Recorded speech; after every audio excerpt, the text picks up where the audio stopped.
ស្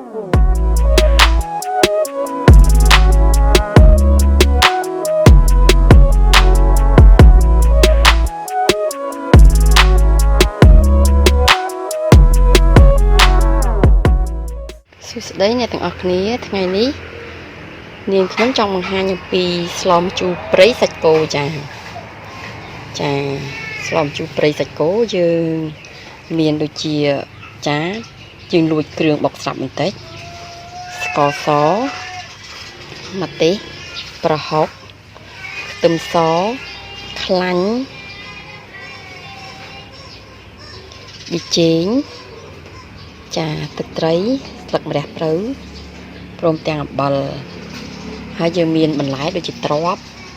ចាកាសាំងហើយនេះយើងមានលក្រូចអណ្ដេងនិងគល់ក្រៃចាហើយនេះជាសាច់គោរបស់យើងចាគ្រឿងផ្សំរបស់យើងចាឥឡូវយើងធ្វើស្លម្ជូរព្រៃជាមួយសាច់គោជាមួយនឹងខ្ញុំទាំងអស់គ្នាចាវិធីមុនដំបូងយើងត្រូវចាប់ហាន់សាច់គោចា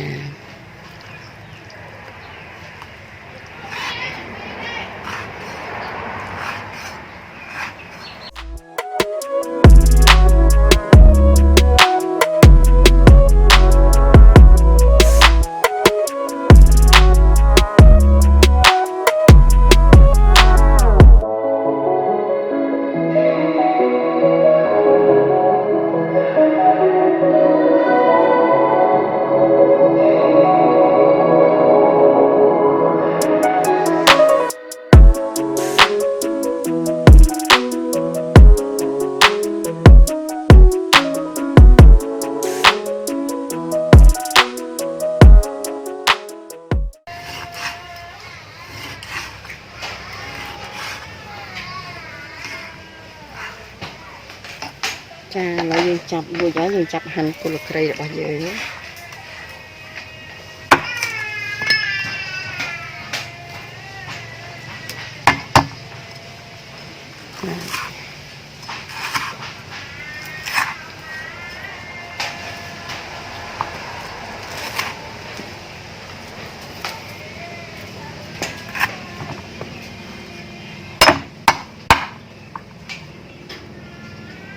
ទឹកមូលឡៃ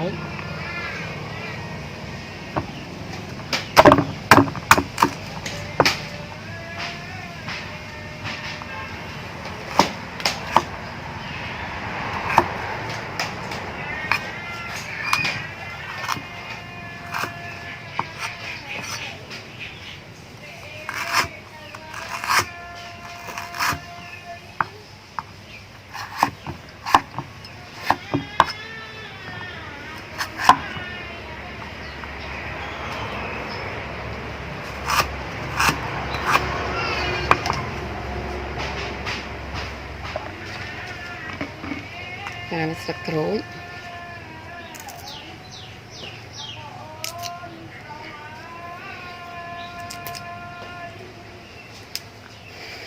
ចាប់បេះធ្នង់វាចោលហើយ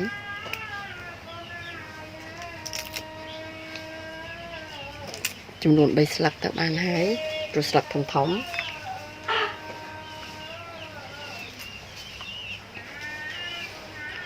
បន្ទាប់មកយើងចាប់ដាំខ្ទឹម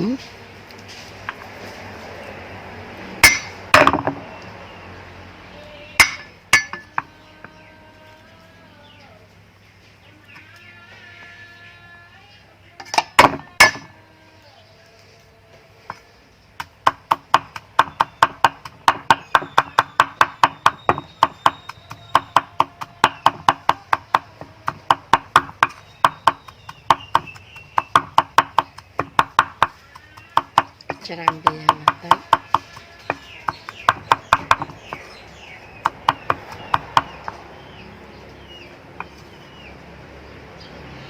ទុកមួយឡែកបន្តមកទៀតចាខ្ញុំក៏ច្រាំហូបខាត់ស្រេចហើយ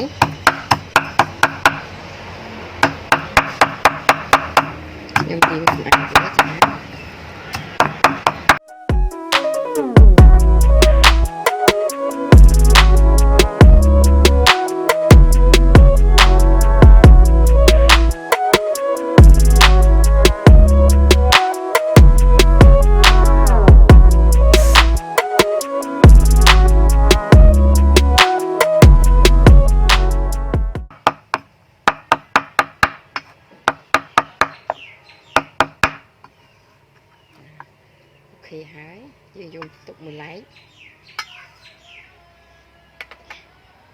សិន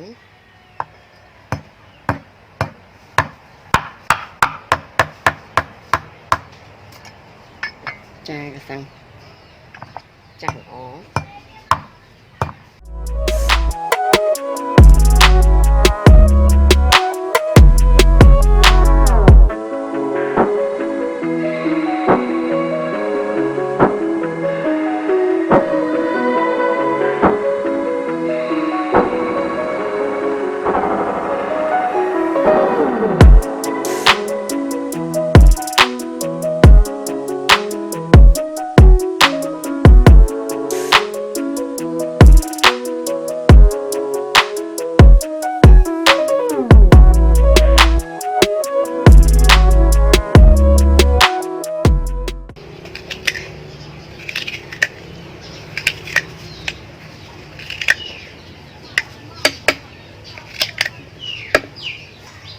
ចាបន្ទាប់មកយើងបុកកសាំងរបស់យើងហ្នឹងឲ្យវាម៉ត់ទៅស្រួលក្នុងការងាយស្លចាការបុកនេះប្រយ័ត្នខ្ទាតផងបាទ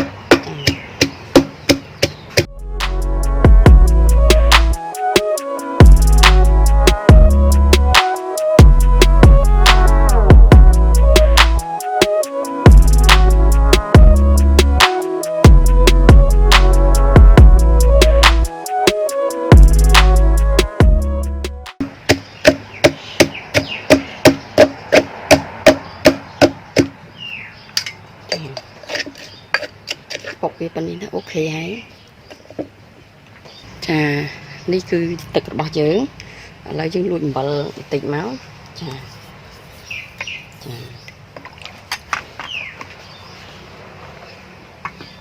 យើងលាងបន្លែយើង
ចាឥឡូវរួចអស់ហើយ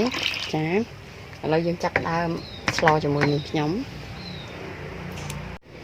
ចាឥឡូវយើងចាប់បើកក្រាស់ជើងហ្នឹងចាតបមកបើកក្រាស់ហើយឲ្យឆ្នាំងយើងក្តៅដាក់ខ្លាញ់ចាខ្លាញ់ហ្នឹងយើងមិនច្រើនពេកទេ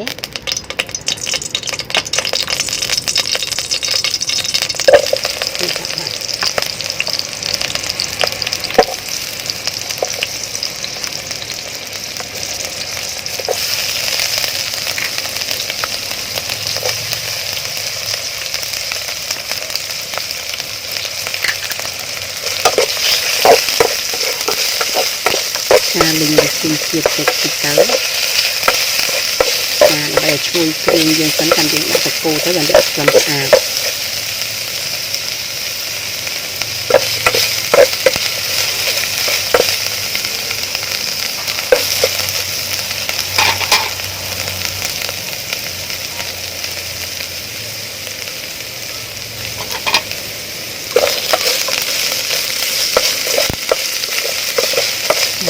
ឲ្យឈ្ងុយប៉ុណ្ណឹង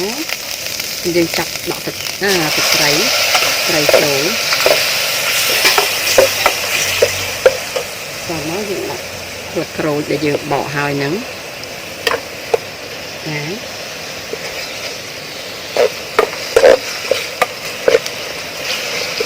វាឈ្ងុយយើងដាក់ប្រហុកយើង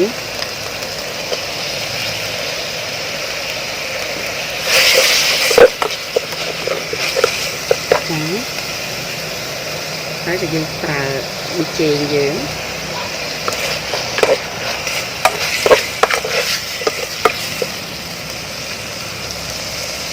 ចានេះជាស្ករ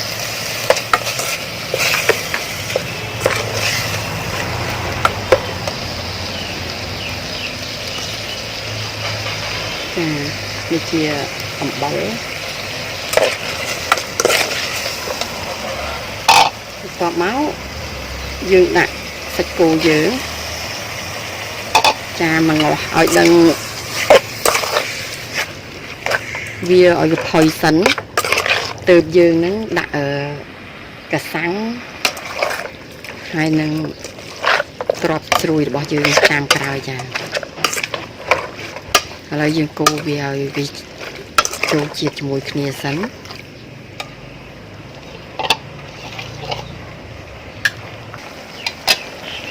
ចាហើយយើងត្រឡប់វា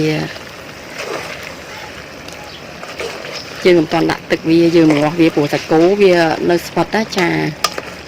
ហើយវាចូលជាតិណា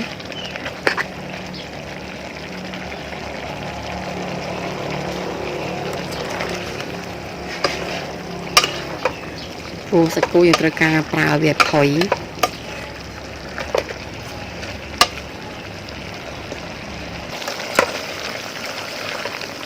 យើងចេះត្រឡប់ដល់ពេលហើយយើងបើកក្រូបវាចោល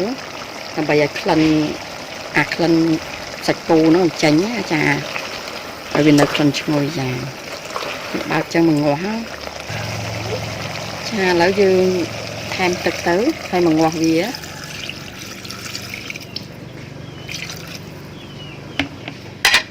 ចាការស្លយើងតាមចំណង់ចិត្តយើង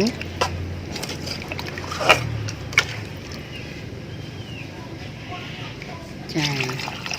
យើងបាញ់មើលគ្រឿងយើងសាច់គោនិងបន្លែរបស់យើងចាខ្ញុំមកចូលចិត្តទឹកច្រើនចាប៉ុណ្នេះហើយយើងមកវាស់វាទៅឥ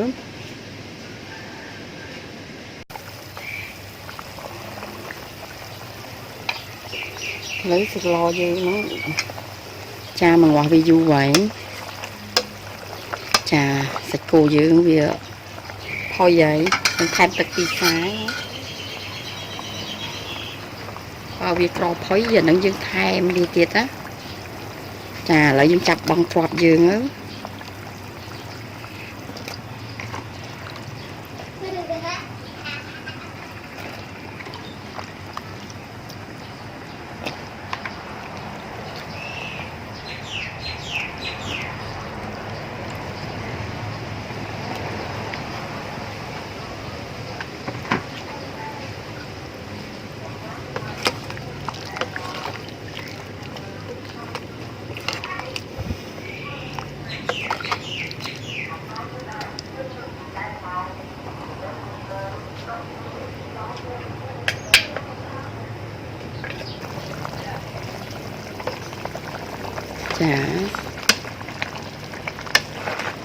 ចានេះទ្រាប់យើងឆ្អិនហើយ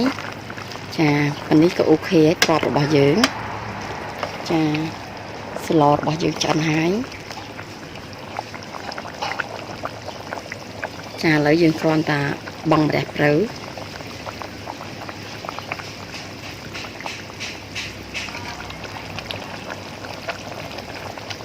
ចាម្រះព្រៅយើងប៉ុណ្ណឹងទៅចាអូខេចា